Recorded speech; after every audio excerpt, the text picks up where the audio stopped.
et je vous demande d'accueillir avec moi notre frère Emmanuel Girard.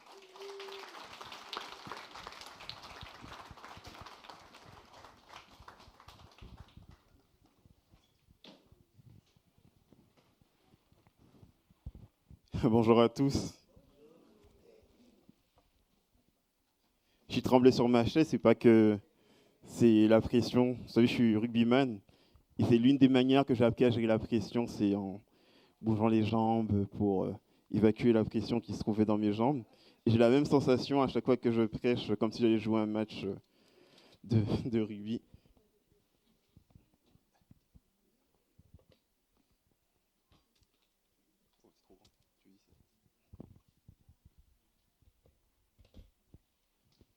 En tout cas, merci.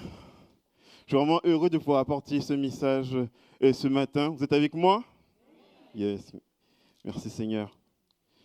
Et nous sommes dans cette thématique où on parle avec bâtir avec le Saint-Esprit. Et ce message, je l'ai porté sur mon cœur.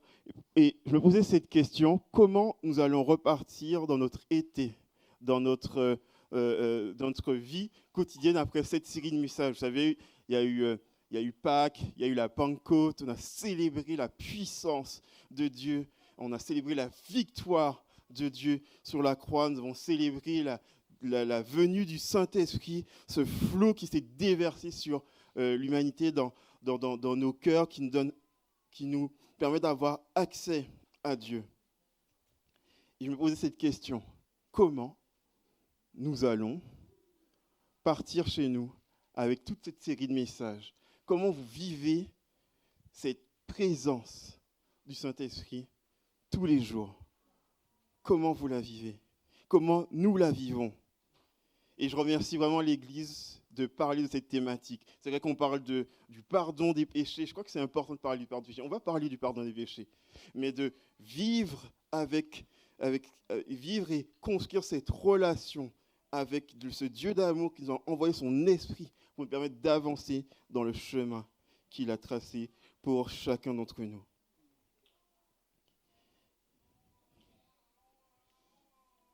Et sans plus tarder, on va rentrer dans le texte. Alors, au vu de l'heure, on m'a donné le micro à 11h10.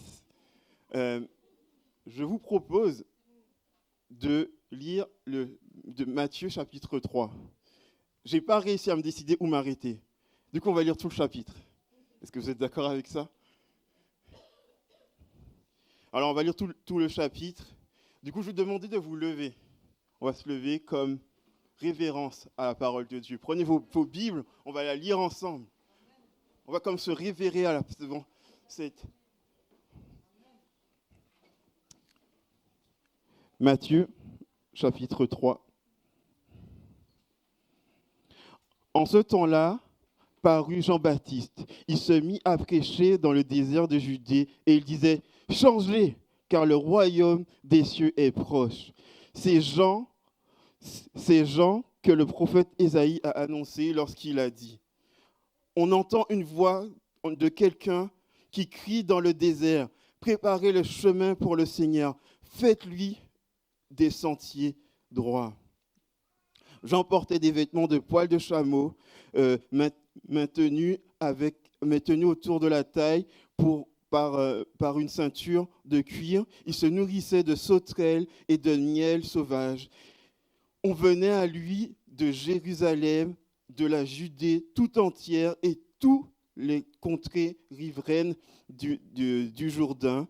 Tous se faisaient baptiser par lui dans le Jourdain en reconnaissant publiquement leurs péchés. Beaucoup de pharisiens et de sadducéens venaient se faire baptiser par lui. Il leur dit « Espèce de vipère, qui vous a enseigné à fuir la colère de Dieu qui va se manifester? Produisez plutôt pour fruit des actes qui montrent que vous avez changé. Ne vous imaginez pas qu'il vous suffit de répéter en vous-même « Nous sommes des descendants d'Abraham ». Car regardez ces pierres. Je vous déclare que Dieu peut en faire des enfants d'Abraham. La hache est déjà sur le point d'attaquer les arbres à la racine. Tout arbre qui ne produit pas de bons fruits sera coupés et jetés au feu. Moi, je vous baptise dans l'eau, en signe d'un profond changement. Mais quelqu'un vient après moi. Il est bien plus puissant que moi. Et je ne suis même pas digne de lui enlever les sandales. C'est lui qui vous baptisera dans le Saint-Esprit et le feu. Il tient en main sa pelle à vanner. Il va nettoyer son aire de battage et amasser le blé dans son grenier. Quant à la balle, il la brûlera dans le feu qui ne s'éteindra pas. C'est à cette époque que parut Jésus. Il se rendit de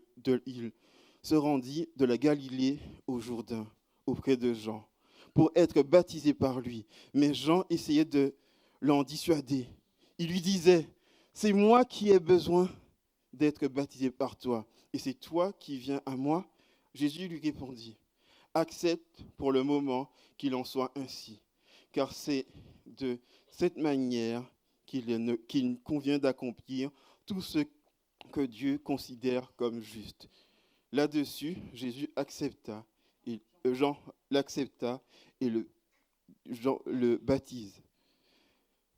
Aussitôt après avoir été baptisé, Jésus sortit de l'eau. Alors le ciel s'ouvrit pour lui et il vit l'Esprit de Dieu descendre sous la forme d'une colombe et venait sur lui.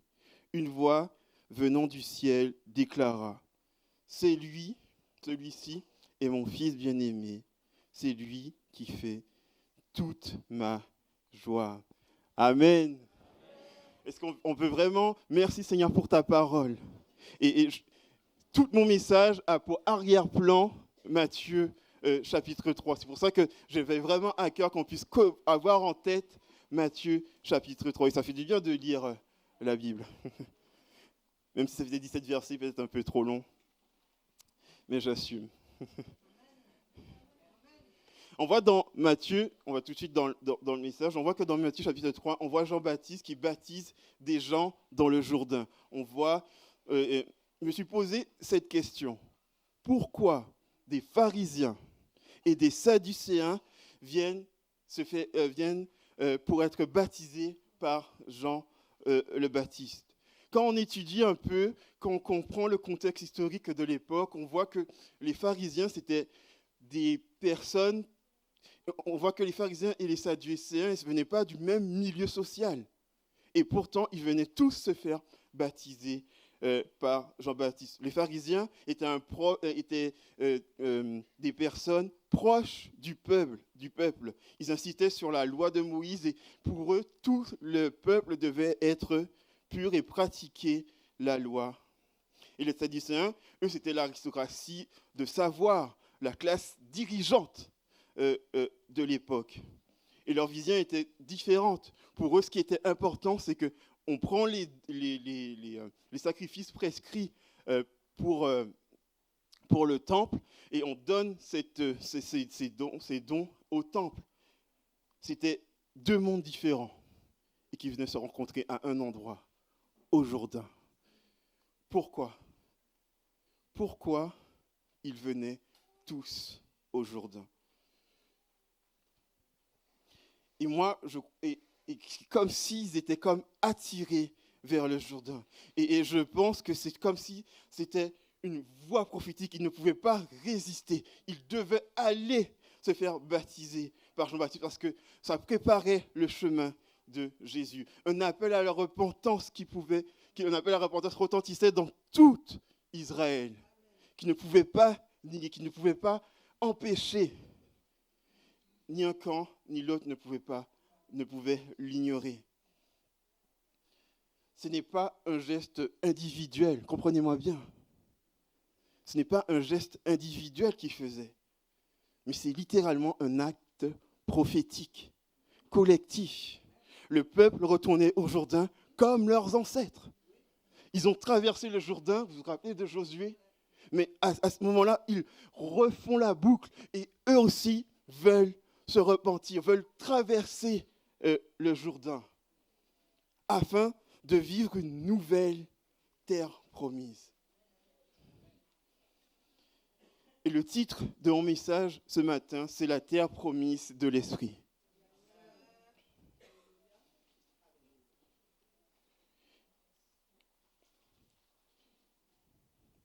C'était un retour symbolique dans le Jourdain.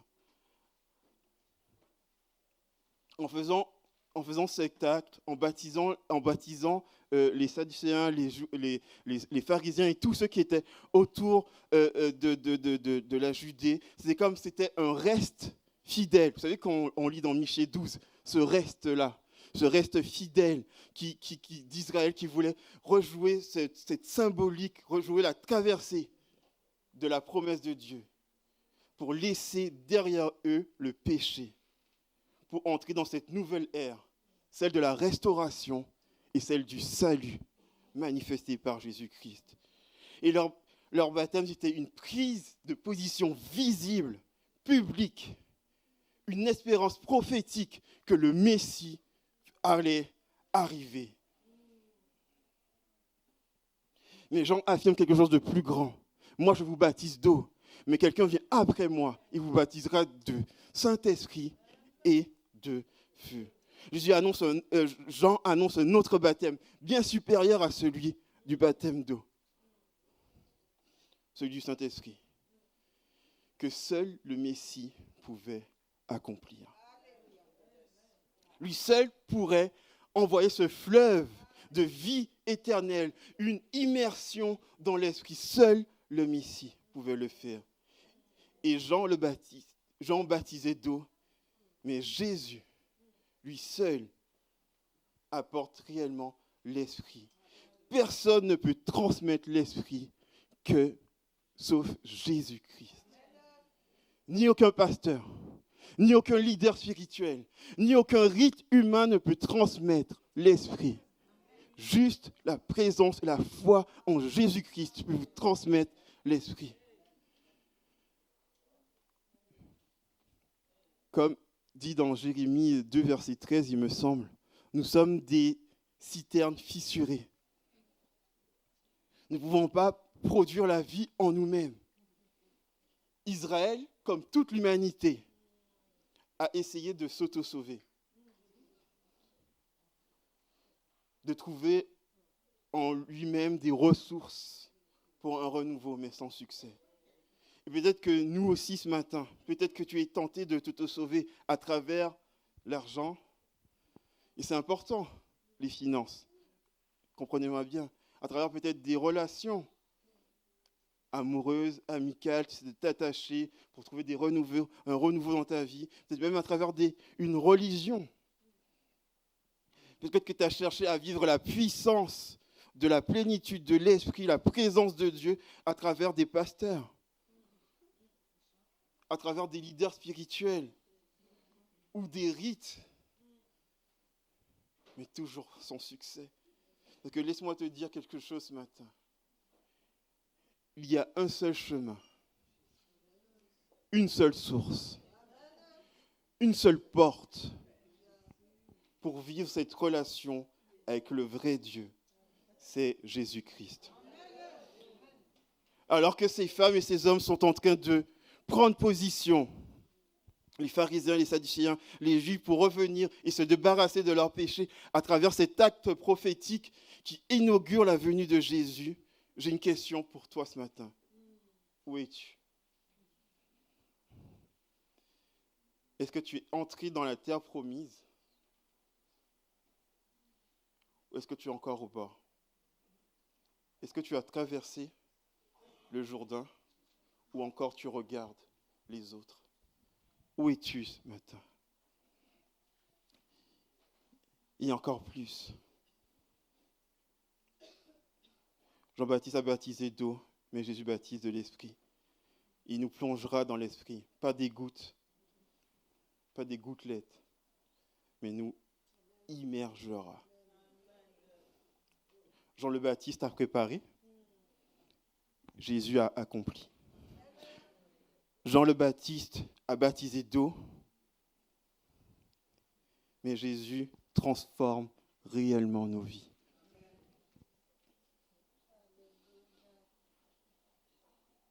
Et l'une des questions que je me pose encore.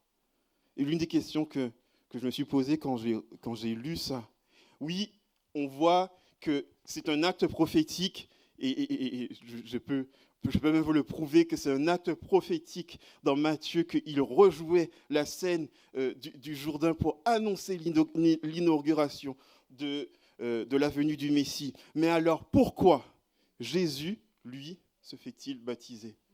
Il est sans péché, il est sans défaut. Pourquoi lui a-t-il eu besoin d'aller dans le Jourdain? Pourquoi a-t-il eu besoin d'aller se faire baptiser par Jean-Baptiste? Mais c'est pour prendre ma place, pour prendre ta place, pour prendre notre place. Quand on lit dans l'Ancien Testament, le peuple d'Israël a été appelé par Dieu à être ses fils. Le peuple d'Israël, dans l'Ancien Testament, on peut le lire dans Exode 4, où il dit « Israël est mon fils », dans Osée 11. J'ai appelé mon fils hors d'Égypte en parlant d'Israël. Il était appelé à être la lumière des nations, le peuple missionnaire par l'excellence pour représenter le Dieu créateur. Mais à cause de son infidélité, ils ont manqué leur appel. Mais Jésus vient comme le véritable fils fidèle de Dieu. Et remarquez, alors que c'est dans Osée, en 11, on parle d'Israël comme celui qui sort d'Égypte, Matthieu l'applique à Jésus.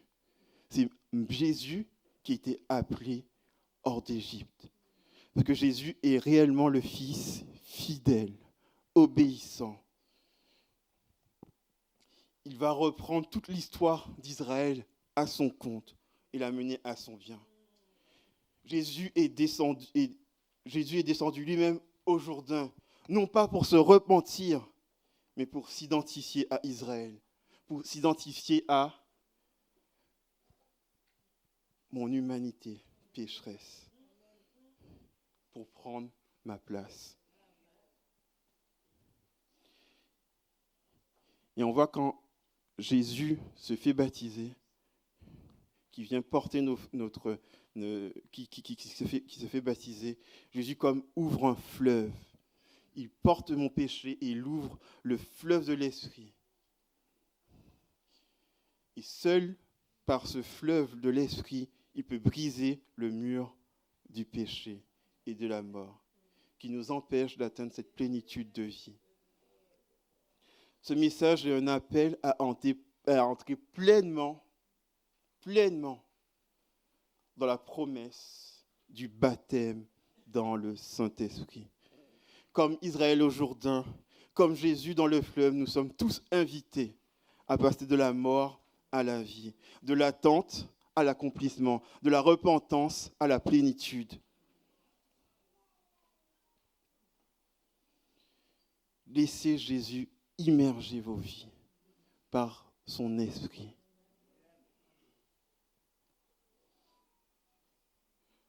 La vie spirituelle, ce que nous vivons à chaque jour, n'est pas une survie spirituelle. On ne devrait pas, de manière objective, survivre et se dire « Mais Seigneur, pourquoi je ne sens pas ta présence ?» Parce que Jésus est venu ouvrir la porte pour accéder au Saint-Esprit, accède au Christ. Marche en communion avec le Christ. Et tu goûteras dès maintenant la puissance du royaume de Dieu. Par cet acte dans le fleuve où Jésus se fait baptiser, c'était déjà le chemin vers la croix. Au moment où Jésus sort de l'eau, on voit le ciel s'ouvrir et comme l'Esprit descendre et proclamer « Celui-ci est mon Fils bien-aimé, celui qui fait toute ma joie. On voit comme Dieu envoie cette proclamation sur Jésus. C'est le moment même qui confirme que Jésus a été le Fils fidèle, le véritable Israël, celui qui ne s'est pas éloigné du Père. Contrairement à Israël, qui a fait d'infidélité en fidélité. Contrairement à Adam, Jésus est le nouvel Adam, le Messie obéissant, celui qui porte l'Esprit sans mesure et qui deviendra la source de vie pour nous tous. Et même après son baptême, on voit dans le chapitre 4 que Jésus a été tenté par Satan. Et il est le seul à avoir résisté à Satan. Il est le seul à avoir été fidèle.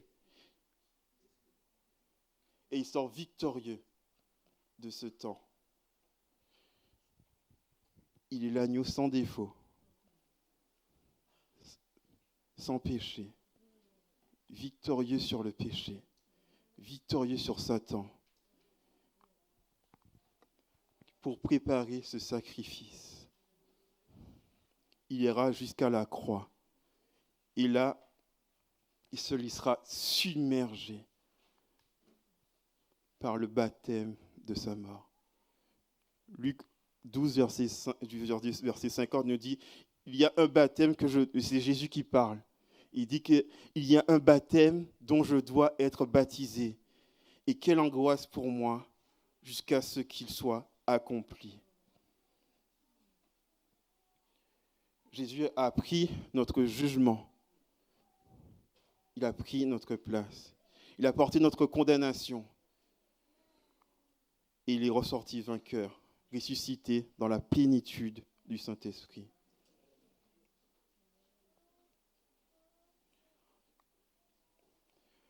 Quand tu crois qu'en Jésus, et tu fais de lui ton sauveur, il a déjà commencé en toi. Là, je parle aux nouveaux baptisés, je crois qu'il y en avait la semaine dernière. Quand tu crois en Jésus, il a déjà commencé cette œuvre en toi de l'Esprit. Mais il y a quelque chose de plus que je veux te dire ce matin. Je te dis que tu peux être baptisé dans le Saint-Esprit afin de connaître cette plénitude extraordinaire de Dieu. Parce que je lisais un livre de l'auteur, d'un théologien qui s'appelle Frank Makia, et qui est un excellent exégète. Et il disait comme, pour Paul, être dans l'Esprit et être en Jésus-Christ, c'est des mots interchangeables. Quand je suis en Jésus-Christ, c'est que je suis conduit par l'Esprit. Si tu es conduit par l'Esprit, c'est que tu es en Jésus-Christ. Du coup, soyons conduits par l'Esprit pour être en Jésus-Christ. Soyons en Jésus-Christ pour être conduits par l'Esprit.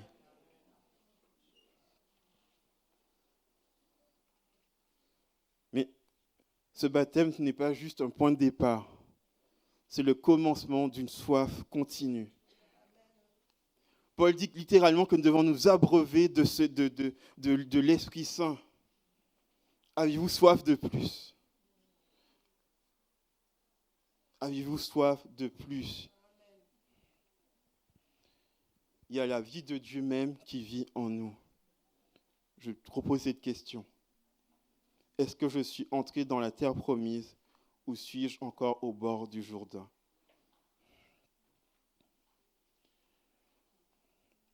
C'est un appel à aller plus loin ce matin. On ne doit pas se contenter simplement de voir, mais on doit entrer. On ne doit pas se contenter de goûter, mais on doit demeurer. C'est parce que Dieu nous a appelés à ne pas camper au bord du Jourdain, mais à vivre dans cette terre promise par l'Esprit.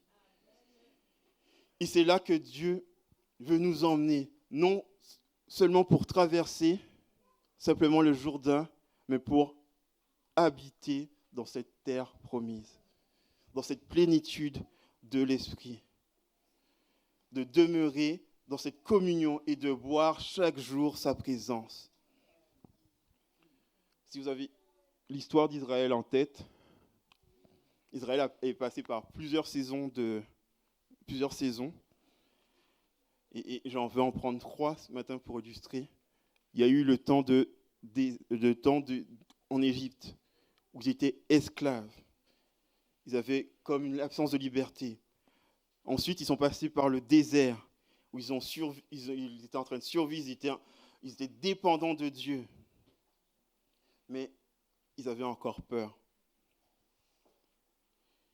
Puis, ils sont passés à la terre promise, une terre où ils ont vu comment Dieu a répondu à leur promesse. Dieu a répondu à sa promesse. Mais pour entrer, il fallait traverser le Jourdain. Et le Jourdain est un symbole puissant. Il représente le passage de la vie chrétienne théorique à une vie chrétienne réelle, spirituelle, remplie de l'Esprit.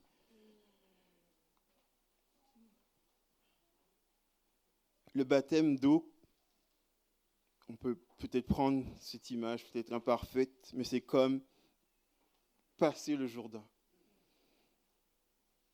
Mais il ne s'agit pas simplement de se faire baptiser. Il s'agit maintenant d'y habiter, de vivre et de cultiver cette terre, cette plénitude de l'Esprit. Jésus est rentré dans le Jourdain pour nous.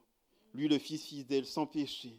Il s'est identifié à nous pécheurs. Il a traversé l'eau du jugement. Il est sorti victorieux et rempli du Saint-Esprit. En Christ, nous sommes appelés à notre tour aussi. Une fois rentrés dans la terre promise, nous sommes appelés aussi à notre tour à demeurer.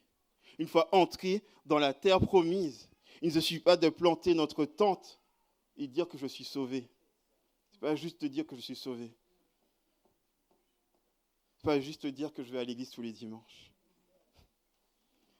Mais c'est de vivre chaque jour cette relation, apprendre à lire, à méditer sa parole, à se nourrir de ses fruits, à cultiver ce que Dieu nous a donné.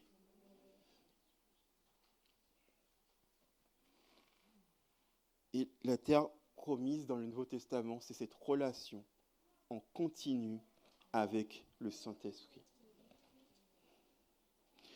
Dans Éphésiens chapitre 5, verset 18, Paul dit « Soyez remplis du Saint-Esprit ». Et le verbe qui est utilisé ici, c'est comme « je déborde ». Comme je déborde. Soyez débordants de l'Esprit. Débordez. Soyez remplis, mais remplis jusqu'à déborder. Chaque jour.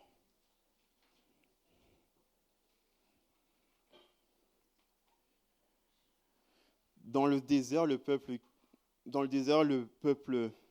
avait peur. Ils étaient dans cette période de survie. Et ils posaient cette question si Dieu était encore avec eux. Mais ce matin, je t'encourage que Dieu est avec toi. Traverse le Jourdain, rentre dans cette plénitude. Et Dieu va étancher ta soif. Il va t'apprendre à vivre avec le Saint-Esprit, à t'enseigner, à te fortifier, à entrer dans sa présence. Mais cela demande un changement de mentalité. Un changement. Paul utilise le mot renouveler l'intelligence. On fait des choses naturellement. Pour ma part, jouer aux jeux vidéo, c'est des choses qui sont très naturelles pour moi. Regarder la télé, ce sont des choses qui sont très naturelles pour moi. Procrastiner, c'est quelque chose qui est très naturel pour moi. Rester à rien faire sur mon canapé, c'est quelque chose qui est très naturel pour moi. Mais dans cette relation avec Dieu, dans cet renouvellement de mon intelligence, Dieu m'encourage, m'invite à chaque moment de passer du temps dans sa parole.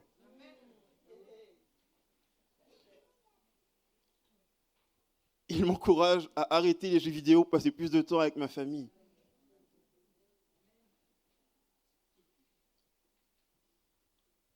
Il m'encourage à sortir de mon canapé pour faire les travaux de la maison.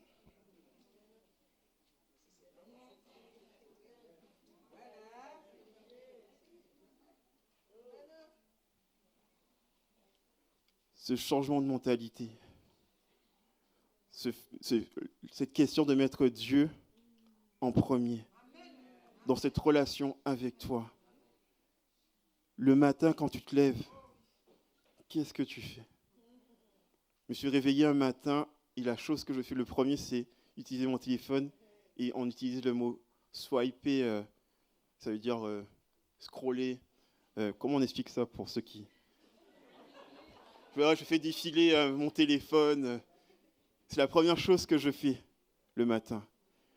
Et comme cette reprise de Dieu, non, la première chose que tu dois faire, c'est entrer dans ma présence. C'est lire ma parole. C'est passer du temps avec moi. C'est la première chose que tu dois faire. C'est tellement naturel pour moi de prendre mon téléphone et de me divertir. Et c'est bien de se divertir, je ne dis pas le contraire. Mais la première chose à faire, c'est mettre Dieu en premier dans nos vies.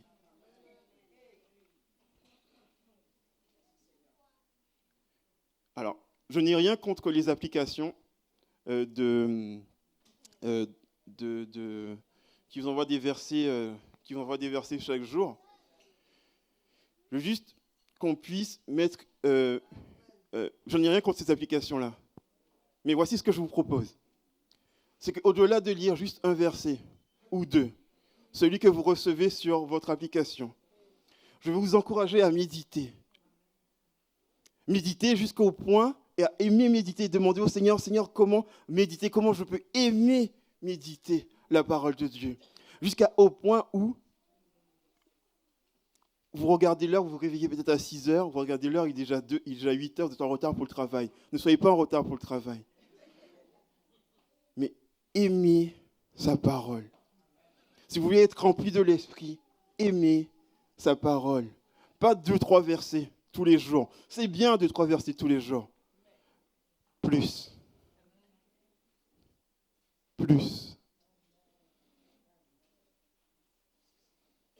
Un chapitre, 2, 3, quelques versets, 1, 2, mais qui viennent vous toucher à l'intérieur.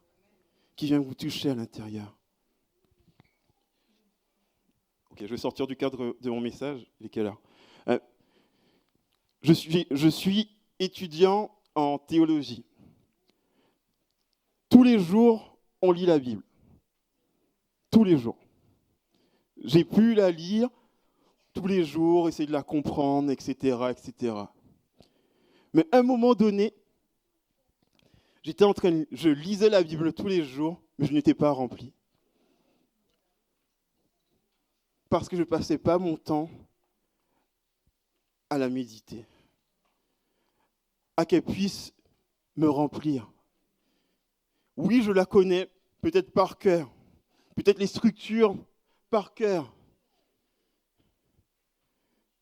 Mais ce qui est important, ce n'est pas de connaître la Bible par cœur dans les structures, dans les choses. C'est passer un véritable moment, une véritable relation avec le Créateur.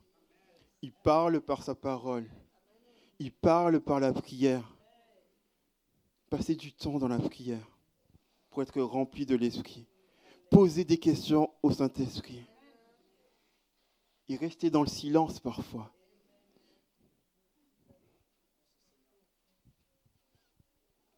Mais c'est bien d'étudier la Bible.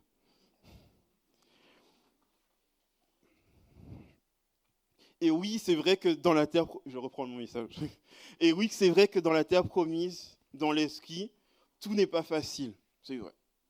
C'est vrai que vivre par l'Esprit n'est pas facile. Il y a encore des géants à affronter. Il y a encore des rois à renverser, des forteresses à faire tomber. Peut-être par le chant. Tout à l'heure, on a parlé peut-être des forteresses à faire tomber dans les chants qu'on peut, des chants d'adoration qu'on peut élever à Dieu.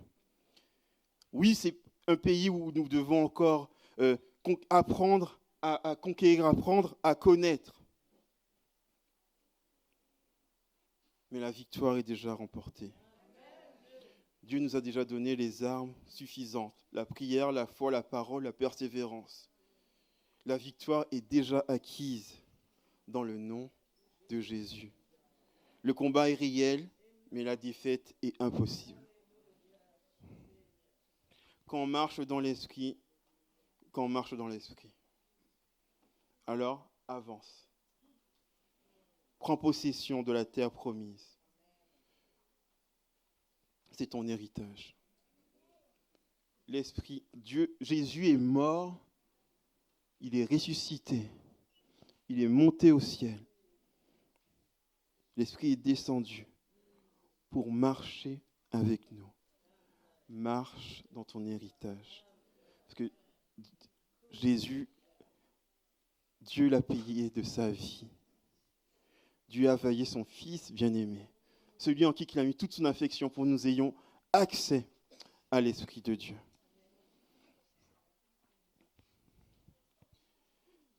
Marche avec Jésus-Christ. Ne vis plus comme un esclave. Ne vis plus en mode « je survis », mais tu es le fils, la fille de l'Esprit. Et tu dois crier « Abba, Père ». On va lire Romains 8.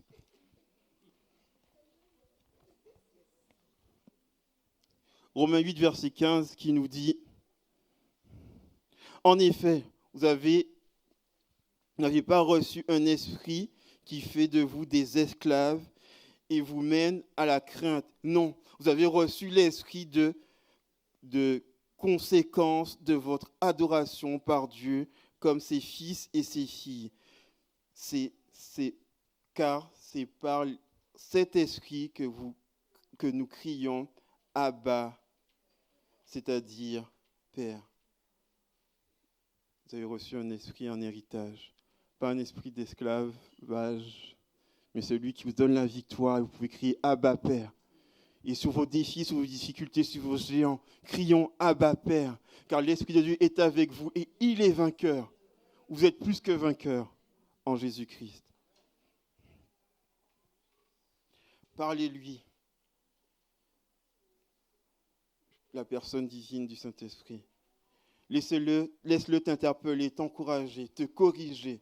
Entretenir cette relation à la source avec toi. Il y a une chose qui me tenait à cœur de dire. C'est que vous avez vu le message de Prince où il parlait de la femme samaritaine. Et même il me semble que Hans aussi l'a abordé durant un MDP. Jésus dit à cette femme samaritaine, tu boiras de l'eau tu boiras de l'eau et que je lui donnerai. Attends. Celui qui boira de l'eau que je lui donnerai n'aura jamais soif. Il sera comme rempli jusqu'à dans l'éternité, comme dans la vie éternelle. On est d'accord sur... je ne me suis pas trompé?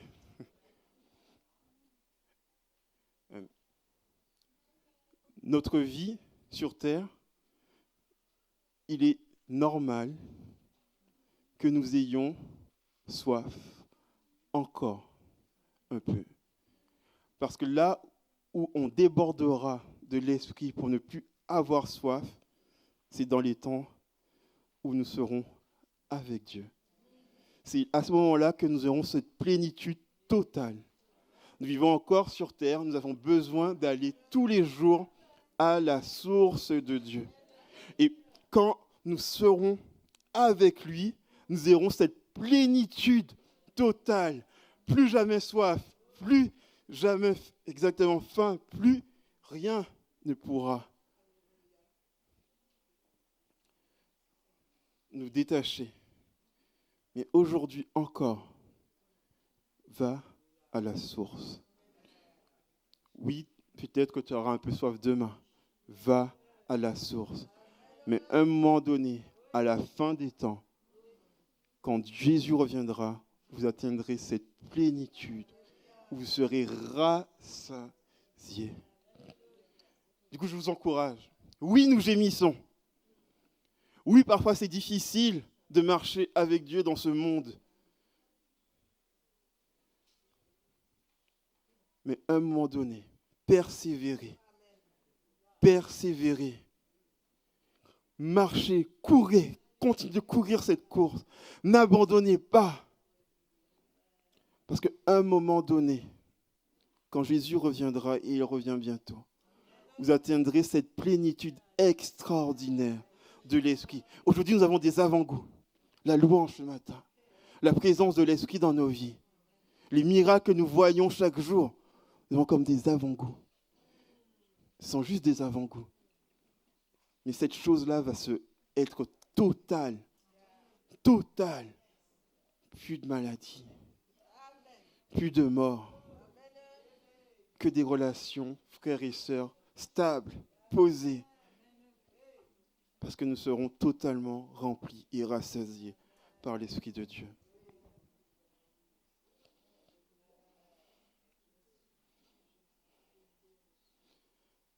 Alors bois, ne te lasse pas de boire. Va à la source.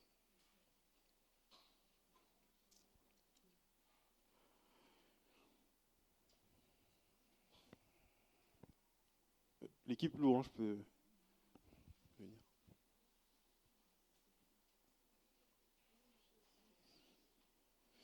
Peut-être que ce matin, tu es devant le Jourdain. Peut-être que tu vis... Peut-être que tu survis de manière, tu survis spirituellement. Peut-être que tu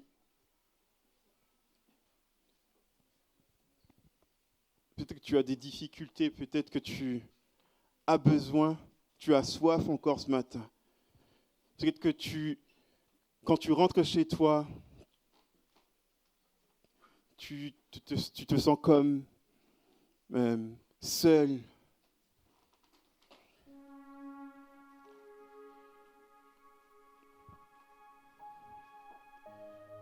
Mais ce matin, je crois que Dieu veut te dire qu'il est avec toi. Traverse le Jourdain. Rentre dans sa présence. Je suis avec toi. Ce matin. Peut-être que ce matin, tu vis des géants. Tu te bats contre des géants spirituels, financiers. Le Seigneur te dit encore ce matin, je suis avec toi.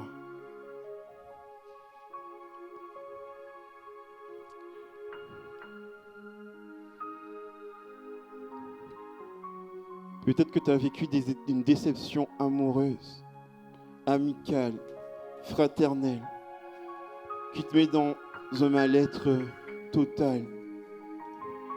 Le Seigneur te dit que je suis avec toi.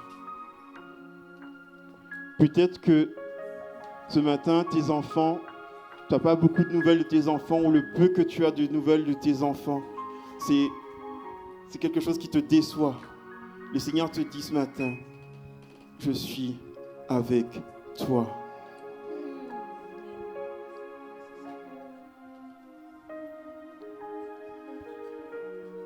Demeure en moi. Demeure dans la terre promise de l'Esprit. Tu as déjà la victoire. Persévère, avance, sois rempli d'espérance. Parce qu'à un moment donné, ces choses vont s'arrêter. Nous allons arrêter de gémir. Nous allons arrêter de souffrir. Et nous allons être en face à face avec Dieu. Nos yeux seront encore illuminés.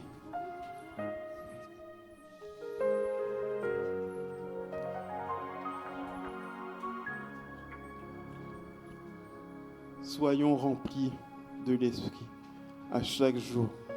Avancez pas à pas dans sa parole, dans la prière. Persévérer avec Dieu. Il a tout remporté. Alléluia. Je vais prier. Et j'ai à cœur quand même de faire un appel. Si ces mots vous ont touché, peu importe quel mot vous a touché dans mon message, Si vous voulez qu'on prie pour vous, vous pouvez venir devant. Et on va prier pour vous. Parce que dans nos difficultés, il y a une chose que Dieu nous a laissée, c'est la relation les uns avec les autres. Yes. Tu es trop fatigué pour prier, laisse-moi prier pour toi. Si vous êtes touché, je vous encourage à venir devant et on va prier pour vous.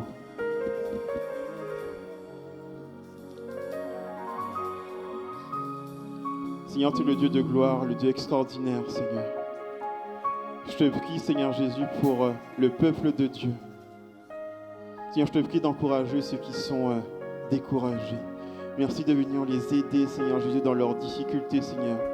Seigneur, je veux m'attendre à toi, Seigneur Jésus. Tu es le Dieu extraordinaire, le Dieu bon, Seigneur Jésus. Le Dieu qui change les cœurs, qui change les vies, Seigneur. Seigneur, tu as gagné et remporté la victoire, Seigneur. Que ton nom soit élevé, que ton règne vienne, que ta volonté soit faite dans leur vie, Seigneur Jésus. Que Dieu soit loué, que Dieu soit élevé, que l'Esprit de Dieu puisse agir encore parmi nous, Seigneur. Que ton nom soit élevé, Jésus. Au nom de Jésus. Amen.